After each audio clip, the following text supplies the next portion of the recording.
السلام علیکم، ریحان ہاشمی، چیئرمین بلدیہ ضلع وسطی۔ ابھی ہم UC 47 میں موجود ہیں۔ وہ علاقہ جو کہ چاندنی چوک سے لے کر خلافت چوک کے درمیان ہے، جہاں پر سیوریج کا مسئلہ پچھلے 1 سال سے حل نہیں ہو پا رہا تھا، اور بڑی کاوشوں کے بعد UC چیئرمین جمال ناصر بھائی کی پرائیورٹی لسٹ، ترجیحاتی لسٹ کے مطابق اس پہ خالد مقبول صدیقی بھائی نے کام شروع کروایا، اور خدا کر کے یہاں پر کام کا آغاز کسی حد تک ہونے جا رہا ہے۔ یہاں پر چیزیں موجود ہیں، مشینریز موجود ہیں۔ عباس جعفری بھائی بھی موجود ہیں۔ عباس بھائی، اس کے بارے میں کچھ بتائیے۔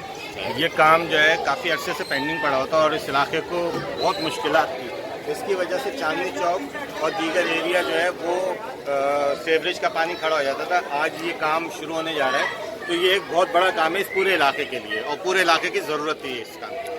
اچھا، یہ ذہن میں رہے کہ یہ کام واٹر اینڈ سیوریج بورڈ کا ہے، مگر ڈاکٹر خالد مقبول صدیقی بھائی نے فیڈرل گورنمنٹ سے جو نیگوشیٹ کیا، اور اس کے بعد اس کام کو ترجیحی بنیادوں پر شروع کرنے جا رہے ہیں۔ انشاءاللہ اس کا جو فائدہ ہوگا، یہاں پر بسنے والے کم از کم 20,000 افراد ہیں جس کو اس کا فائدہ ہونے جا رہا ہے۔ پائپ کا ڈالنا ہے، پائپ کا ڈالنے پہ